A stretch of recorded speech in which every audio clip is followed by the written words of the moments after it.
Magnus Olafsson, better known as Magnus Barefoot, was King of Norway from 1093 until his death in 1103. His reign was marked by aggressive military campaigns and conquest, particularly in the Norse-dominated parts of the British Isles, and he extended his rule to the Kingdom of the Isles and Dublin. As the only son of King Olaf Kyrre, Magnus was proclaimed king in southeastern Norway shortly after his father's death in 1093. In the north his claim was contested by his cousin, Haakon Magnusson, and the two co-ruled uneasily until Haakon's death in 1095. Disgruntled members of the nobility refused to recognize Magnus after his cousin's death, but the insurrection was short-lived. After securing his position domestically, Magnus campaigned around the Irish Sea from 1098 to 1099.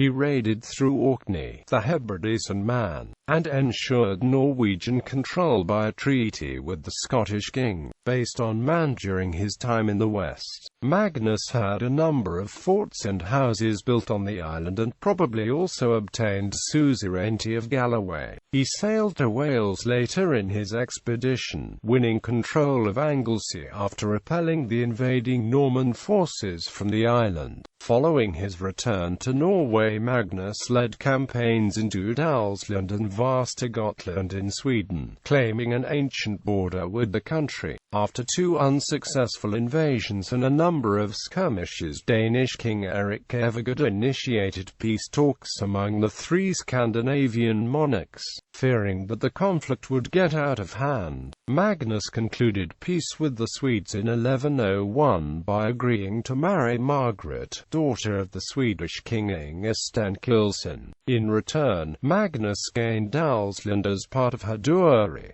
He set out on his final western campaign in 1102, and may have sought to conquer Ireland. Magnus entered into an alliance with Irish King Murkertach Brian of Munster, who recognized Magnus's control of Dublin, under unclear circumstances, while obtaining food supplies for his return to Norway. Magnus was killed in an ambush by the Allied the next year. Territorial advances characterizing his reign ended with his death. Into modern times, his legacy has remained more pronounced in Ireland and Scotland than in his native Norway. Among the few domestic developments known during his reign, Norway developed a more centralized rule and moved closer to the European model of church organization. Popularly portrayed as a Viking warrior rather than a medieval monarch, Magnus was the last Norwegian king to fall in battle abroad, and he may in some respects be considered the final Viking king. Background: most information about Magnus is gleaned from Norse sagas and chronicles, which began appearing during the 12th century. The most important sources still available are the Norwegian chronicles Historia der Antiquitate Regum Norwegiensium by Theodoric the Monk and the anonymous Agrippa F. Norregs Konungasagam from the 1180s and the Icelandic sagas Heimskringla, Morkinskinna and Fagskinna, which date to about the 1220s. While the later sagas are the most detailed accounts, they are also generally considered the least reliable. Additional information about Magnus, in particular his campaigns, is found in sources from the British Isles, which included contemporary accounts. Magnus was born around the end of 1073 as the only son of King Olaf Kyrre. His mother's identity is uncertain. She is identified as Tora Arnsdatter in Morkinskinna and Fagskinna, as Tora Jonesdatter in Heimskringla, Rockinskinna and Ridgejarstyke, and an unnamed daughter of Ranvald Jarl from Godoy, son more in the genealogical text AFNGL. Eatleg. The historical consensus has favored Tora Arnsdatter, but the other claims have also gained support. Anders Stollen has argued that she was a daughter of Ranvald Jarl, while historian Randy Ellen Forsund has considered Tora Jonesdatter more likely. Magnus grew up among the herd of his father in Nidaros, de facto capital of Norway at the time. His father's cousin, the chieftain Tor Ingridsson, was foster father to Magnus. In his youth, he was apparently more similar to his warlike grandfather King Harald Hardrada than to his father. According to Snorri Sturluson, Magnus was considered handsome and gifted in learning, although he was shorter in stature than his grandfather Harald.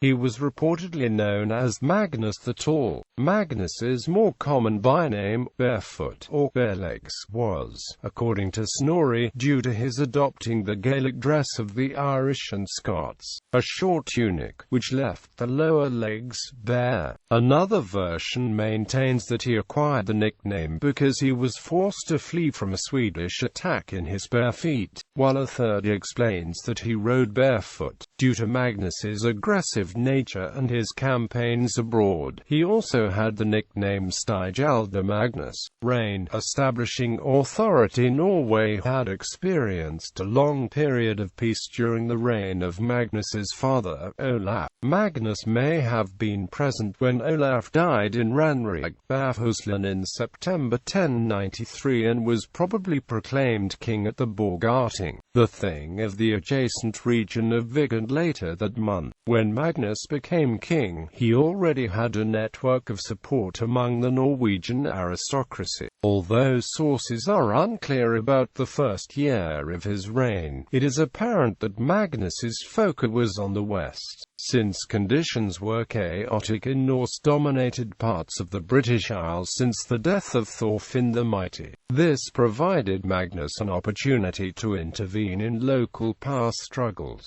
According to some accounts, he made his first expedition west in 1093–94, helping Scottish King Donald Bane to conquer Edinburgh and the Scottish throne and possibly gaining control of the Southern Isles in return. It is unclear if this early expedition took place, since it is not directly referenced in early reliable sources of the sagas. Magnus was opposed by his cousin Haakon Magnusson, son of King Olaf's brother and short-lived co-ruler King Magnus Haraldsson, who claimed half the kingdom. Haakon was proclaimed king in the uplands and at the orating of the Thing of Trondelag. According to Forsund, Haakon took control of the entire portion of the kingdom once held by his father. Haakon secured support by relieving farmers of taxes and duties, while Magnus pursued costly policies and demanded lengthy military service. After Magnus settled at the new royal estate in Nidaros for the winter of 1094–95,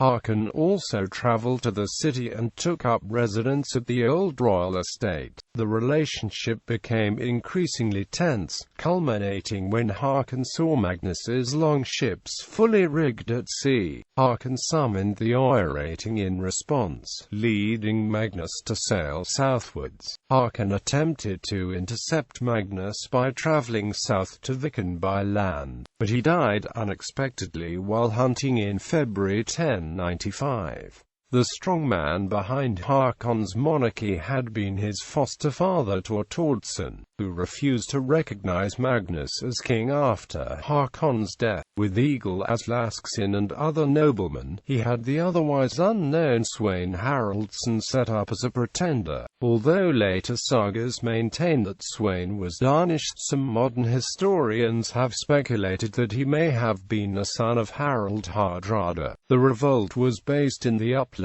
but also gained support from noblemen elsewhere in the country. After several weeks of fighting, Magnus captured Tor and his supporters and had them hanged on the island of Vambarholm. Magnus was reportedly furious because he could not pardon Egil, a potentially useful, young and resourceful nobleman. As king, his honor would only allow a pardon if other noblemen pleaded for Egil's life. This did not happen. Magnus's final domestic dispute was with the noble Svek Steinarsson, who refused to recognize him as king. Although Svek reduced piracy in Viken, he was forced into exile for 3 years after negotiating with Magnus's men. Since piracy increased soon after Svek's departure, Magnus met him in the Danish province of Halland to request his return to Norway. They reconciled. Svek became a loyal supporter of Magnus,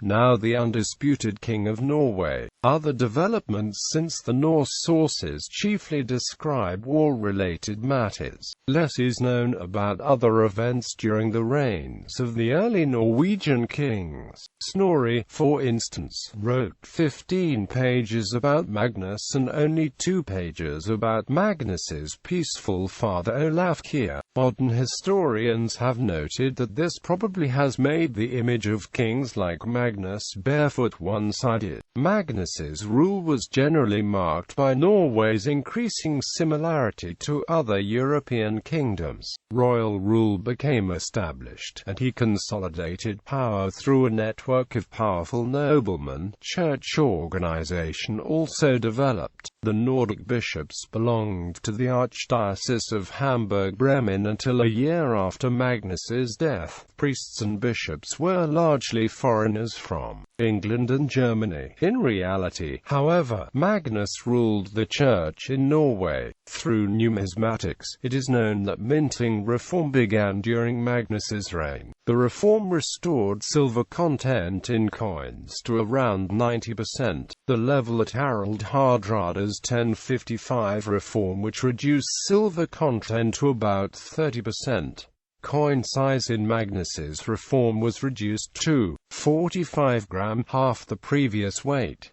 Although the silver value of a coin remained about the same, copper was not needed in coins. First Irish Sea campaign. Magnus sought to re-establish Norwegian influence around the Irish Sea. He attempted to install vassal King Ingemund in the Southern Isles in 1097, but the latter was killed in a revolt. It is unclear what Magnus's ultimate ambitions were, and the significance of his campaign has been downplayed by modern English historians. English chronicler William of Malmesbury believed that Magnus sought to capture the throne from William II of England. Historians have speculated that he wanted to establish an empire which included Scotland and Ireland. Although most modern Norwegian and Scottish historians believe his chief aim was simply to control the Norse communities around the Irish Sea. While he may have been influenced by Ingemund's murder, the Orkney saga claims that Magnus was persuaded by a son of an Orkney earl, Haakon Magnusson, who wanted an earldom for himself. It is also possible that Magnus wished to provide a realm outside Norway for his 8-year-old son Sigurd, who accompanied him. Magnus sailed into the Western Sea in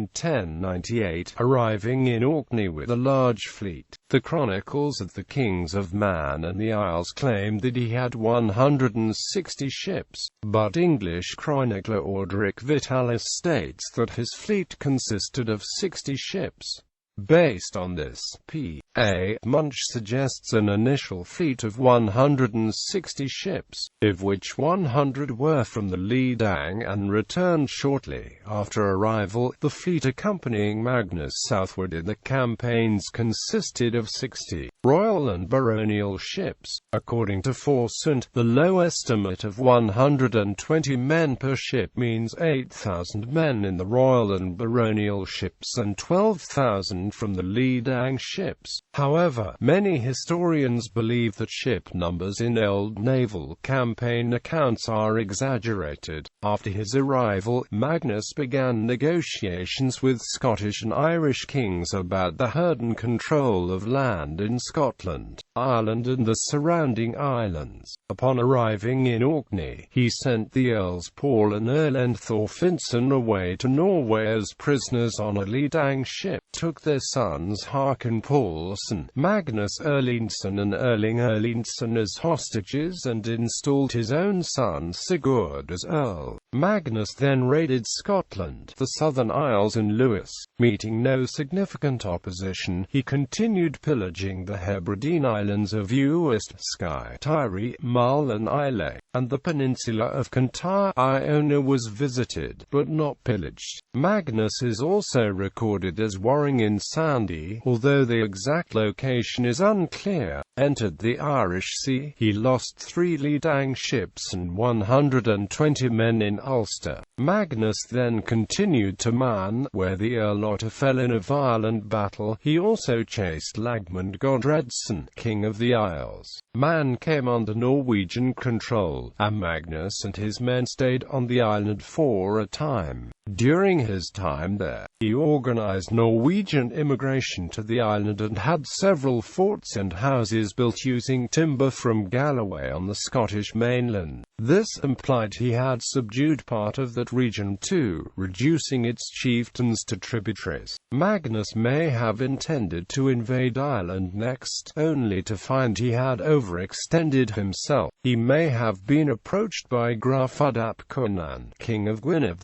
who had been driven to Ireland by the Norman earls Hugh of Montgomery and Hugh d'Avranches. With 6 ships, Magnus steered towards Anglesey in Gwynedd, Wales. Appearing off the coast at Puffin Island, he interrupted a Norman victory celebration after the defeat of the Gwynedd king. For the Welsh, so opportunely it was ascribed to divine providence, according to historian Rosemary Power. In the ensuing battle, Magnus shot Hugh of Montgomery dead with an arrow through his eye and defeated the Norman forces. The sources indicate that Magnus regretted killing Montgomery, suggesting that he may have been interested in an alliance with the Normans. He abruptly returned to Man with his men, leaving the Norman army weak and demoralized. After this battle, Anglesey was considered the southern border of Norway. Grafud ap Cynan soon returned to the island, awarding Magnus gifts and honor. The extension of Magnus's kingdom probably began to concern the English, who remembered the invasion of Magnus's grandfather Harald Hardrada in 1066,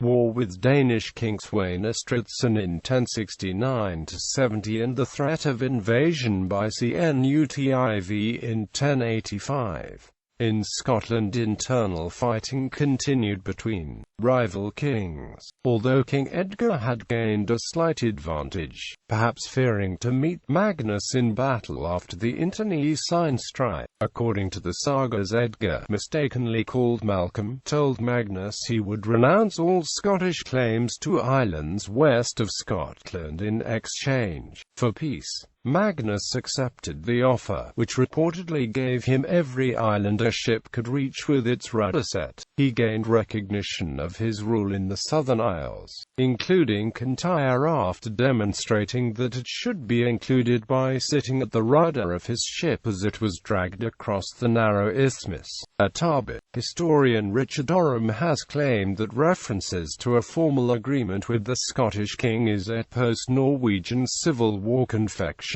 designed to legitimize the agenda of Haakon IV Haakonsson. Rosemary Power agrees with the Norse sources that a formal agreement with the Scots was probably concluded, and Sean Duffy notes that Edgar happily ceded the Isles to Magnus since he had little or no authority there in any case. Magnus spent the winter in the Hebrides, while many of his men returned to Norway. There may have been talks at this time of Magnus marrying Matilda, daughter of late Scottish King Malcolm Cantmore, but no marriage took place. Magnus returned to Norway a year later during the summer of 1099. Although many of the islands he had conquered were only nominally under Norwegian control.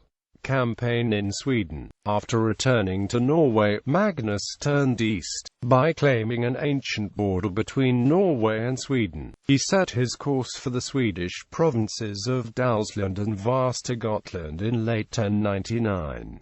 In Magnus's view, the border with Sweden should be set further east, at the Göta Alv River, through the Vänern Lake and north to the province of Värmland. He claimed all land west of Vänern. Swedish King Inge Stenkilsson refuted the claim, and Magnus began a campaign in response. He raided his way through the forest villages, and Inge began amassing an army. When advised by his men to retreat, Magnus became more aggressive. He believed that once begun, a campaign should never be aborted. In a surprise nighttime attack, Magnus assaulted Swedish forces east of Göta-Alv at Fuxerna. After defeating the Swedes at Fuxerna, he conquered part of Västergotland. According to a skald, Magnus conquered 1500s from the Geats. He had a wooden fort, surrounded by a moat built on the island of Kalanzo in the southern portion of Vänern. Before returning to Norway, Magnus left 300 men on the island for the winter. According to Randy Ellen Forsund, the Norwegians in Kalanzo appear to have been characterized by arrogance and taunted the Swedish king for taking so long to arrive. After newly formed ice connected the island to the mainland, Inge arrived with about 3,000 men. Although he offered several times to allow the Norwegians to return home in peace, Inge's offers were rejected. The Swedes finally attacked, burning the fort. The Norwegians were spared and allowed to return home, after being beaten with sticks and surrendering all their possessions. Angry at the humiliating defeat, Magnus planned revenge.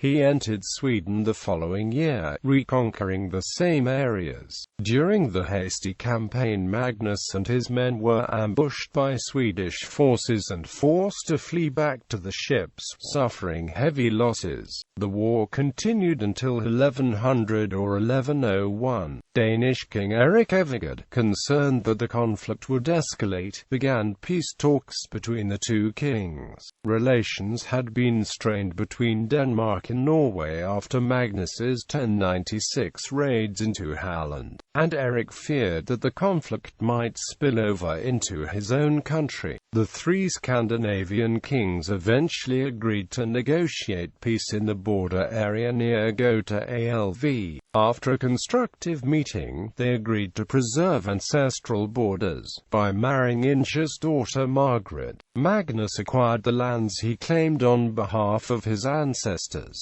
Since the marriage was childless, Dalsland never became established as a Norwegian province and was returned to Sweden after his death. Second Irish Sea Campaign and death. Magnus again set his course for Ireland in 1101 or 1102, this time probably with a greater army than he had in his previous campaign. One of his biggest challenges was the number of petty kings and alliances on the island. Irish sources maintain that Magnus came to take Ireland, invade Ireland, or besiege Ireland. Quote, he received reinforcements from Orkney on his way to Man, where he set up a base to survey conditions. Tensions ran high between Magnus and the King of Munster and High King of Ireland Muirchertach Brian, who was struggling with his rival Domhnall Lachlan. Magnus may have tested the situation in 1101, when unnamed sailors are said to have raided Scattery Island. After his arrival at Man, Irish sources describe Magnus as agreeing to a year's peace with the Irish. The marriage agreement described in other sources was part of the treaty. Magnus's son, Sigurd, married Muirchertach's daughter Bjardmunjo. On the wedding day, Magnus named Sigurd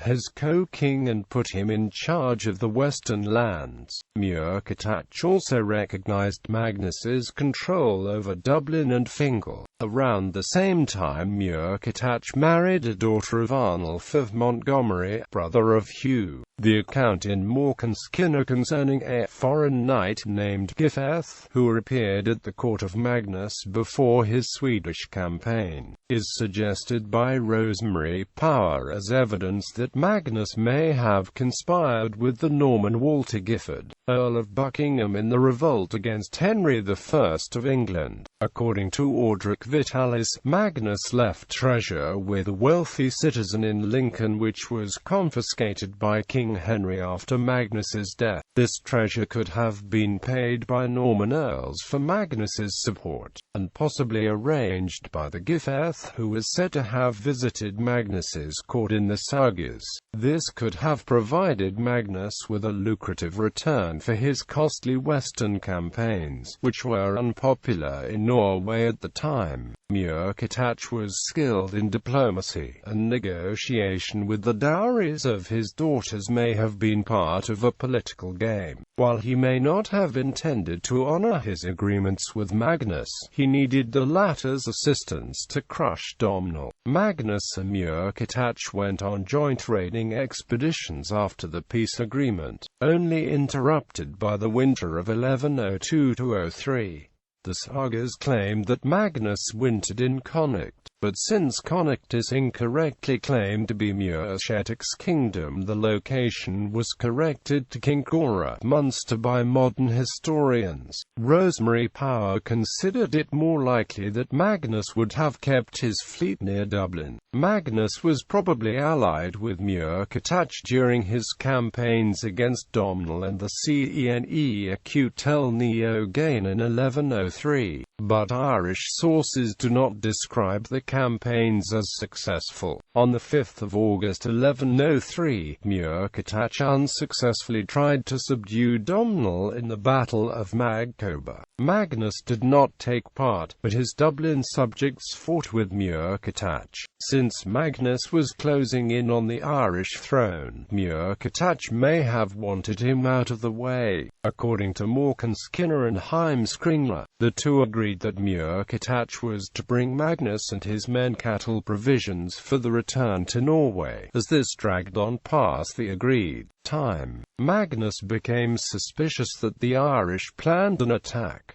He gathered his men on St. Bartholomew's Day, the 24th of August 1103, and ventured into the country. It is possible that Magnus and his men made an incautious landing to raid cattle, or the Allied mistook the Norwegians for cattle-raiding Hebrideans. Alternatively, Muirchertach may have ordered the Allied to bring provisions to Magnus, inciting the Allied to ambush the Norwegians. Norse sources described a large force emerging from hiding places in an ambush. The Norwegian forces were taken by surprise, and were not in battle order. Magnus attempted to assert control over his disordered army, ordering part of his force to seize secure ground and use archery fire to slow the Irish. In the melee, Magnus was pierced by a spear through both thighs above the knees, but he fought on, attempting to get his men back to the Leville campsite.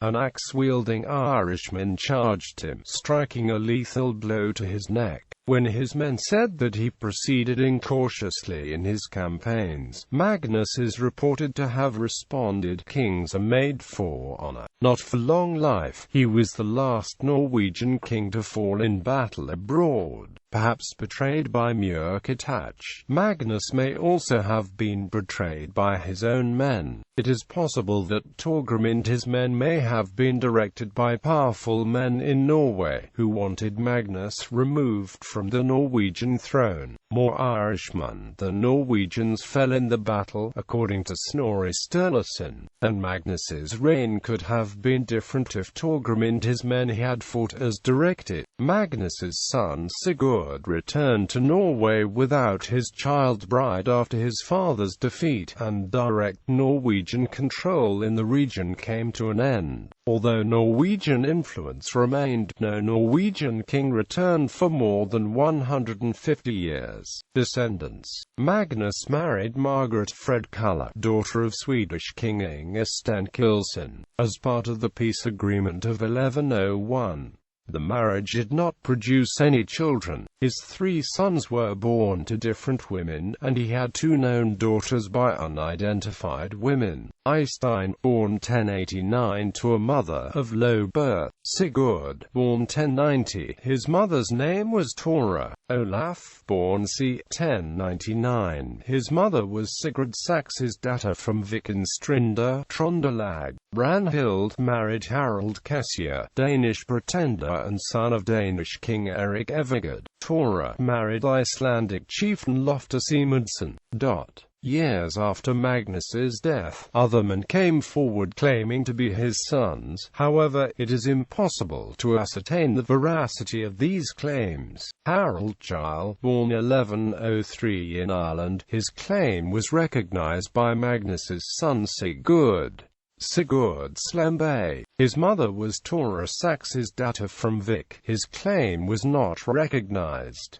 Magnus Rord, mentioned only in Fagskana,